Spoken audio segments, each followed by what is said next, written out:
28절까지입니다. 역대하 34장 22절에서 28절, 구약성경 706페이지입니다.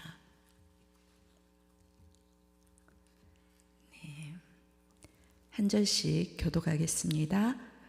훌다가 그들에게 이르되 이스라엘의 하나님 여호와께서 이같이 말씀하시기를 너희는 너희를 내게 보낸 사람에게 말하라 하시니라.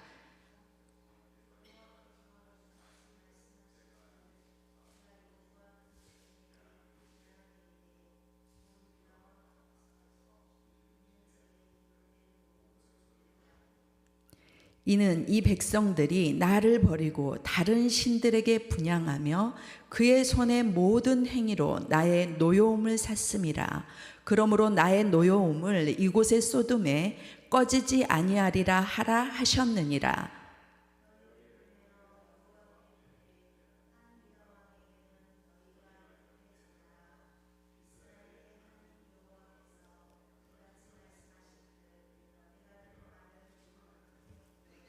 내가 이곳과 그 주민을 가리켜 말한 것을 내가 듣고 마음이 연약하여 하나님 앞 곧 내 앞에서 겸손하여 옷을 찢고 통곡하였으므로 나도 내 말을 들었노라 여호와가 말하였느니라. 다 함께요.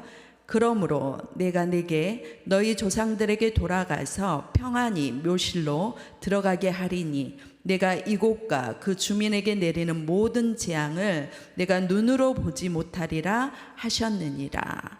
이에 사신들이 왕에게 복명하니라. 아멘. 오늘 새벽 예배에 참여하신 모든 분들을 예수님의 이름으로 축복합니다. 네, 우리는 이 땅에서 하나님께서 우리에게 주신 사명, 우리를 부르셔서 하나님의 자녀가 되게 하였다는 소명의식이 있다면 사명자의 삶을 살 수가 있습니다.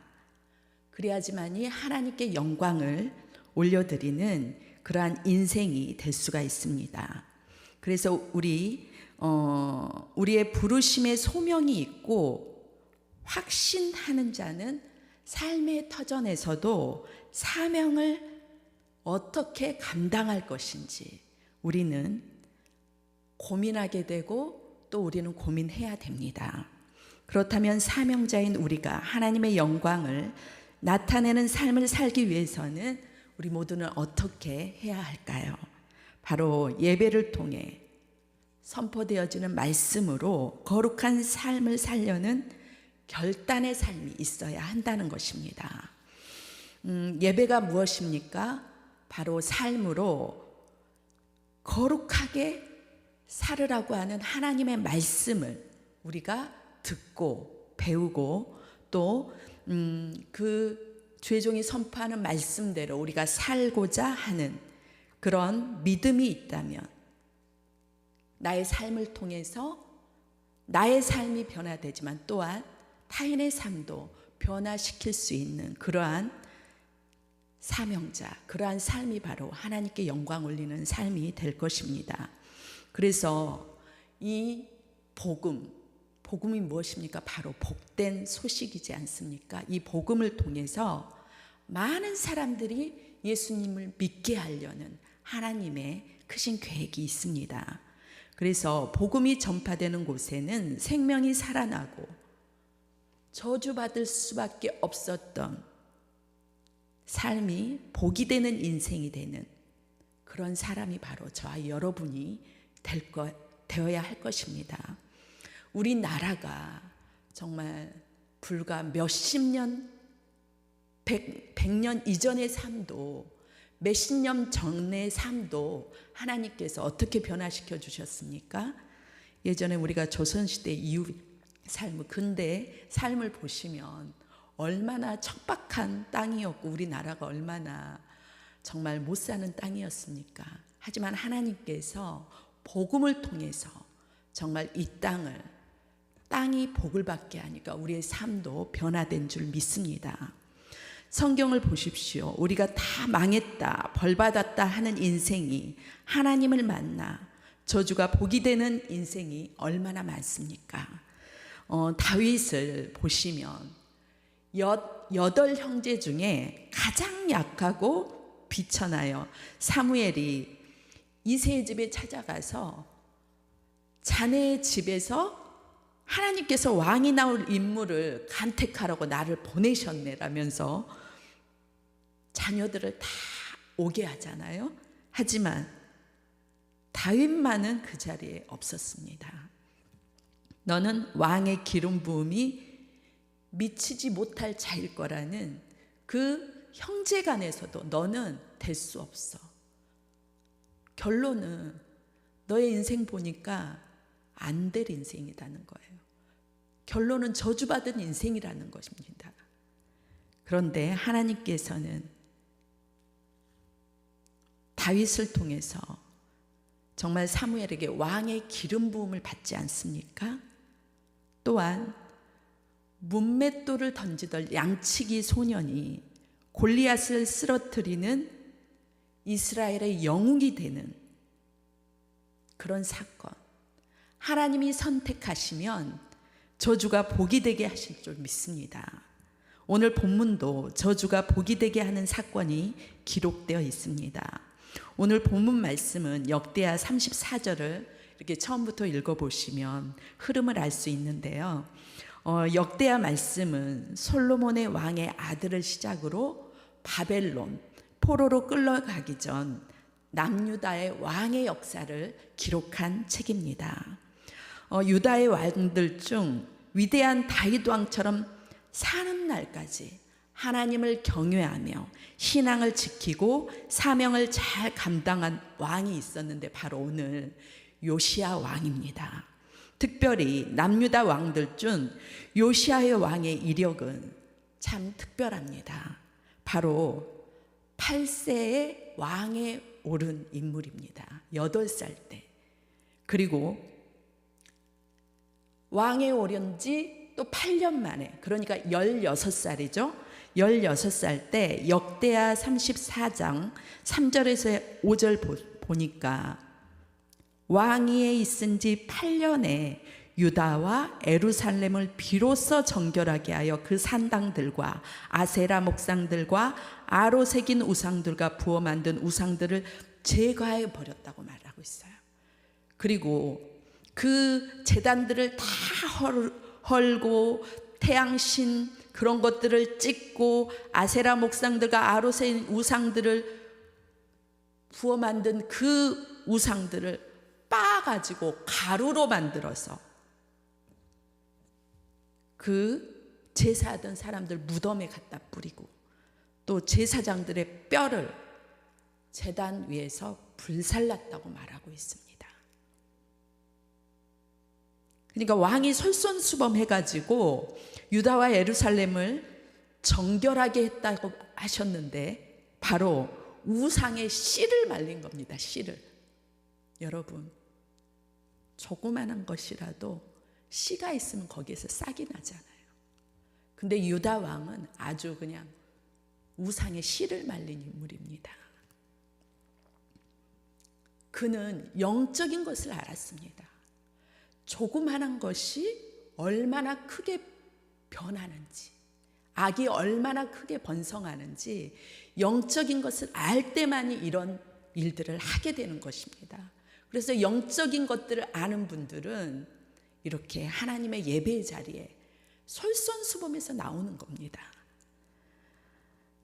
그래서 다윗 왕 이후에 선한 왕은 몇 나왔지만 하나님을 온전히 경외하고 섬긴 왕은 요시야 왕뿐이었다라고 성경에서는 기록하고 있습니다. 그런데 오늘 말씀의 내용은 왕이 나이 18세에 이제 성전을 수리하고 정결케 하기 위해서 그 헌금으로 이제 성전 공사를 합니다. 그런데 34장 14절에 보니까 성전 헌금통을 꺼낼 때 제사장 hil기야가 거기에서 율법책을 발견하는 거예요. 그리고 사반이, 그 서기관 사반이 율법을 왕 앞에서 낭독했습니다. 하나님의 말씀을 왕 앞에서 읽었다는 거예요. 그러니까 19절에 뭐라고 나옵니까? 왕이 율법의 말씀을 듣자 곧 자기 옷을 찢었더라라고 말씀하고 있습니다. 정말 말 그대로 남유다의 역대 조상들과 또 그 왕들이, 백성들이 우상을 섬겼으므로 저주받고 망할 수밖에 없는, 죽을 수밖에 없는 그러한 큰 죄를 저질렀다는 것을 왕이 알았다는 것이에요. 여러분, 이게 중요합니다. 왕이 그 우상의 씨를 멸하는 거, 그런 일들도 했는데 우리가 죄악으로 인해서, 그 죄악으로 인해서 우리는 다 죽게 생겼다는 것이에요. 그러니까 21절에 뭐라고 하냐? 너희는 가서 이스라엘과 유다의 남은 자를 위해서 이 발견한 말씀 책에 대해서 가서 묻고 오라는 거예요. 누구에게요? 사신을 보냅니다. 그래서 우리 조상들이 여호와의 말씀을 지키지 아니하고 이 책에 기록된 모든 것을 준행하지 않았으므로 여호와께서 우리에게 쏟아낼 그 진노가 크다는 거예요. 크다는 거. 여러분, 왕이 돼가지고 이제 백성들이 벌받게 생겼고 이 땅이 하나님께서 저주한다고 하는데 왕이 얼마나 두렵겠습니까? 이게 복음인 것입니다. 여러분, 모든 사람이 죄를 범하였음에 의인은 하나도 없도다. 우리 모두는 죄로 인해 죽을 수밖에 없는 죄인이라는 분명한 입술의 고백, 바로 저주를 복으로 바꾸는 구원의 첫 발걸음인 것입니다.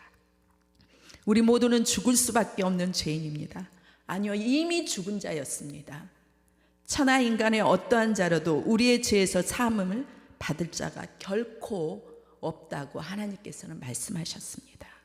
그렇다면 죄로 인해 저주를 받아 죽을 수밖에 없는 우리가 구원받아서 정말 하나님의 자녀로 복을 받아 누리는 인생이 되기 위해서는 우리가 어떻게 해야 합니까? 첫 번째는 우리는 회개하고 죄의 문제를 해결할 구원자를 찾는 것, 이게 중요합니다. 쉽게 말하면 어떤 우리가 문제가 발생했을 때, 고난이 왔을 때 하나님 앞에 나온다는 것, 그게 중요합니다. 정말 저도 고난이 왔을 때 하나님 앞에 나왔습니다. 아마 그냥 나왔던 분들도 있을 거예요. 하지만 정말 많은 분들이 고난 앞에서 하나님 앞에 나왔습니다. 우리가 하나님 앞에 나오면 반드시 예수를 믿게 되잖아요.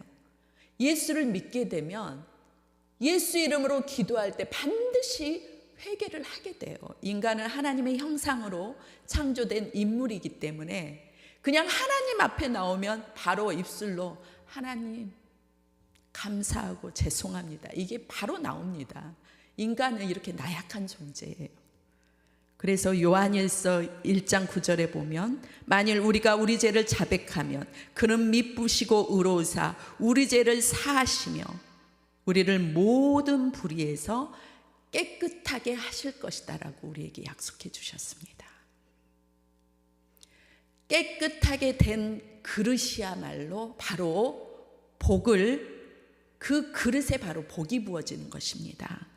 예수님의 보혈의 공로로 우리가 죄에서 복을 받을 만한 그런 하나님의 자녀가 된 것입니다. 19절에 보니까 왕이 율법의 말씀을 듣자 곧 자기 옷을 찢더라. 요시야 왕도 그 말씀에 비춰보니까 왕인 자기 자신도 망할 수밖에 없는 죄인이라는 걸 깨달았다는 거예요.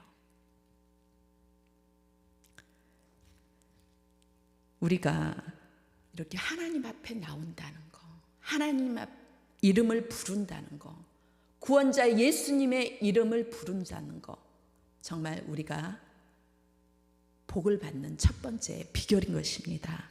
두 번째는 주의 종을 통해 선포하는 말씀을 사모하게 됩니다. 복을 받은 사람들은 교회에 매주마다 나오는 거예요. 새벽에도 나오고 말씀을 듣는다를 집에서도 또 유튜브로도 듣잖아요. 22절에 한 번 다 함께 읽겠습니다. 그는 하스라의 손자이며 독핫의 아들로 예복을 주관하는 살룸의 아내라고 이렇게 말하고 있습니다. 그리고 훌다는 예루살렘의 둘째 구역에 살고 있었다라고 말하고, 그들이 훌다에게 왕의 이 뜻을 전한다라고 22절에 말하고 있어요. 여기서 훌다라는 여선지자의 이력이 나옵니다. 성경에 보면 여선지자들이 몇 분 나오십니다.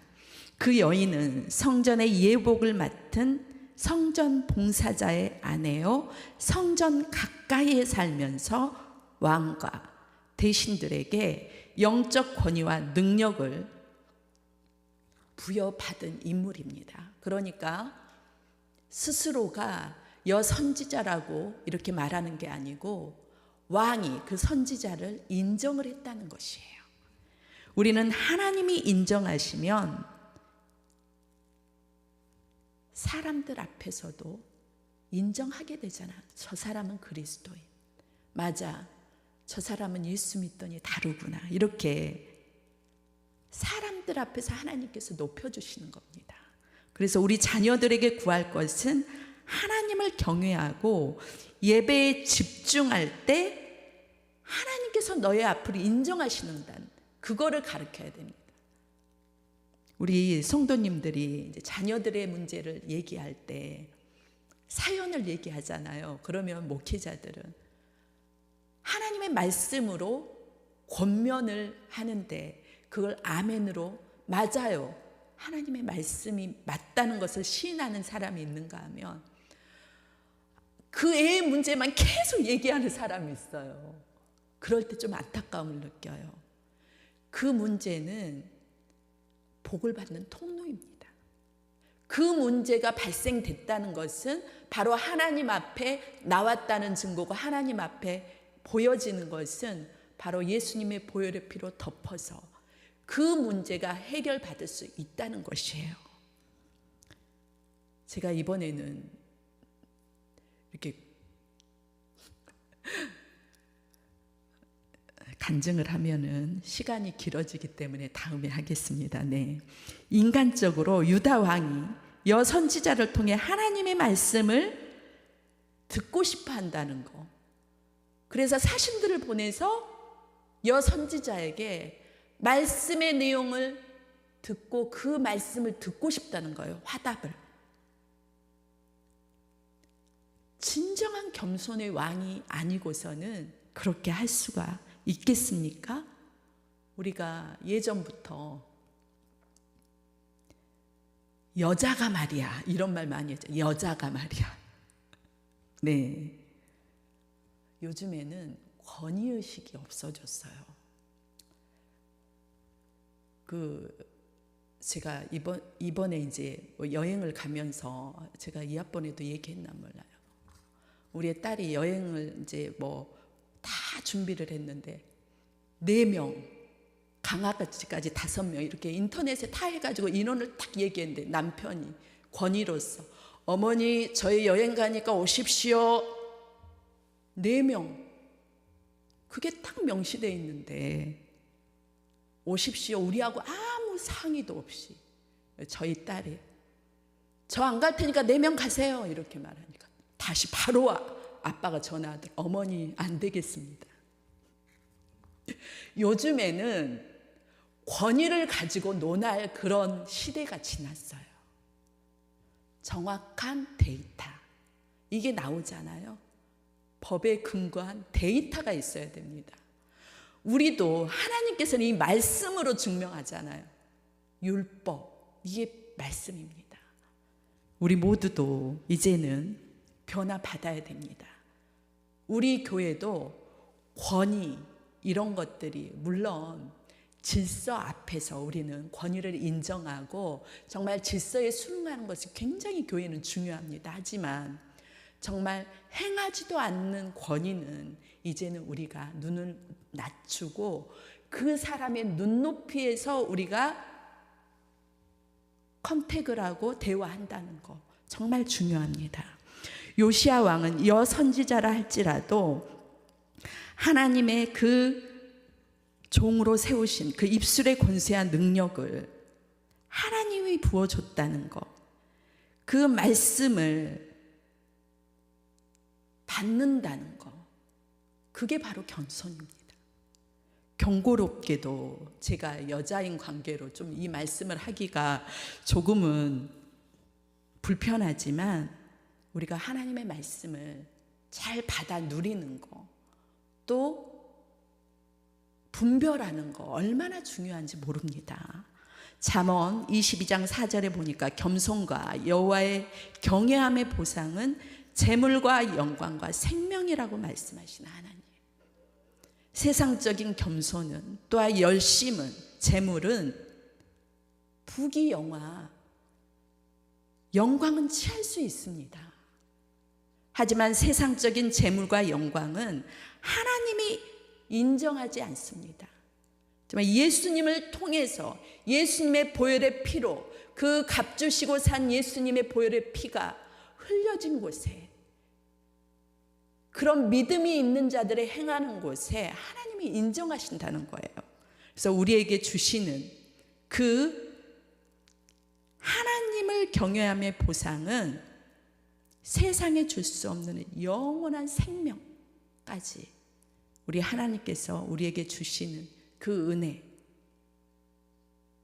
그 겸손을 우리가 가져야 한다는 것입니다. 이 세상은 하나님이 통치하심으로 하나님의 역사가 매 순간 일어나고 하나님의 사람들에게 저주를 복으로 바꾸어 주시는 일이 매 순간 일어나고 있습니다. 지금도 하나님은 일하고 계시는 줄 믿습니다.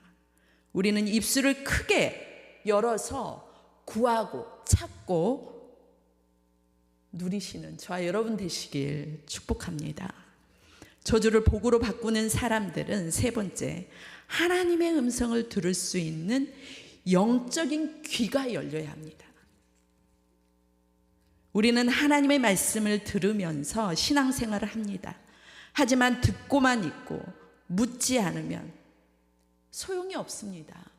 문자적인 말씀을 제가 물론 읽으면 여러분들이 반응 안 하면 그거는 흩어지는 그저 소리밖에 되지 않습니다. 울리는 꽹과리밖에 되지 않는다는 거예요. 이 말씀을 전했을 때 반응하는 거, 마음에 새기는 거, 또 하나님의 말씀을 들었다면 우리 모두는 기도로서 질문하고 하나님께 이야기를 쏟아내야 되는 것입니다. 여러분, 우리가 하나님의 말씀을 들었는데 정답이 주관식으로 답이 딱 정해진 것도 있지만 객관식일 경우에도 있어요. 객관식은 첫 번째, 두 번째, 네 번째 여러 가지를 물어봐야 돼요. 그래서 기도의 시간들이 길어지는 것이에요. 우리 하나님은 주관식의 답도 요구하지만 긴 객관식의 답도 요구할 때가 있어요. 그래서 여러분들 기도의 시간을 늘리시길 바랍니다. 제가 어저께 우리 아동부 친구들에게 잠깐 얘기했는데 제가 여러분들을 위해서 기도합니다. 그래서 기도의 시간을 이제 얘기하기 위해서 제가 6시에 예배를 끝났는데 길게 기도를 했어요. 눈을 떠보니까 8시였어요. 그랬어요. 그럼 몇 시간이에요? 막 2시간. 2시간 동안 여러분들을 위해서 기도했다고 이제 기도를 설명하기 위해서 그랬는데 어저께는 제가 여러분 목사님이 이 합주에 몇 시간 기도했다. 2시간요. 우리 교회에 더 독한 사람이 있습니다.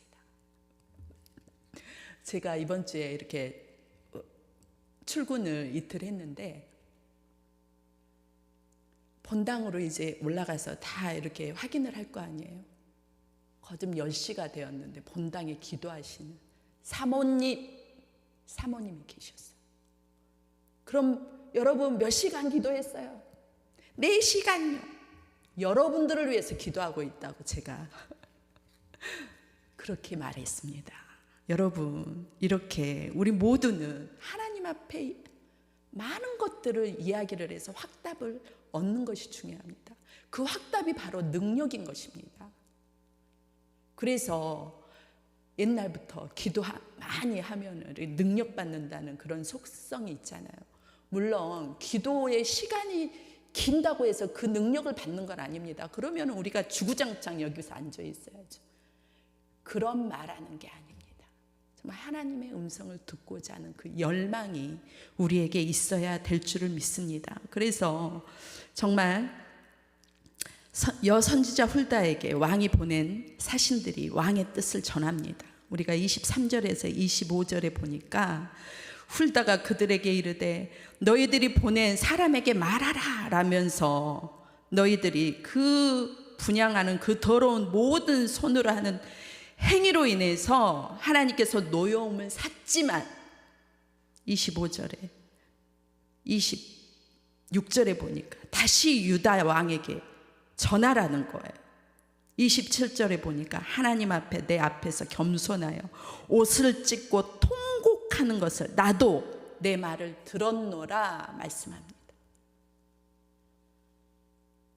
처음에는 율법의 잣대로 되니까 벌 받을 수밖에 없는 거예요. 유다 백성들과 그 왕의 자손들이. 그런데 여선지자가 다시 하나님께 묻는, 하나님, 또 묻고 하니까 하나님 앞에 내가 겸손하여 옷을 찢고 통곡하였으므로 나도 내 말을 들었노라 이렇게 말씀합니다. 하나님의 답은 항상 같은 말씀을 합니다. 복음은 바로 죄를 짓는 백성이 회개하고 내게로 돌아오면 복을 주시겠다고 하는 아주 단순한 응답인데도 우리는 그 말씀을 순종하지 않습니다. 너무나 단순해서 그럴까요? 고집, 아집, 억지, 자신의 뜻을 굽히지가 않습니다. 정말 너무 안타까울 때가 많이 있어요. 고집, 아집, 이게 문제입니다. 그 견고하게 세워져 있는 그 죄.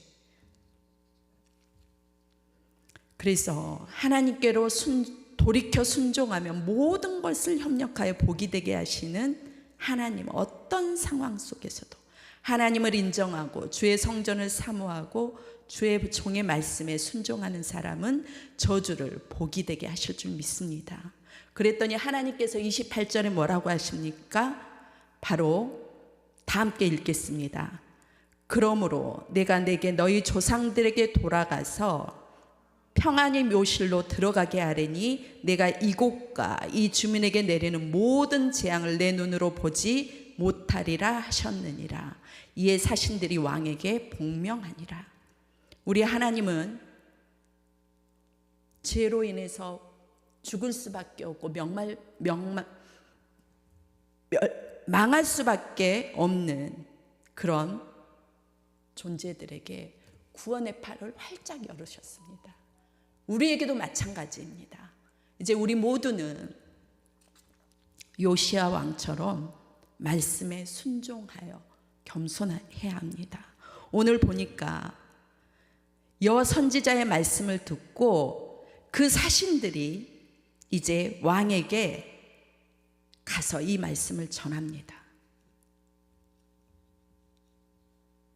왕이 사는 날 동안 벌을 내리지 않고 징계하지 않겠다는 거예요.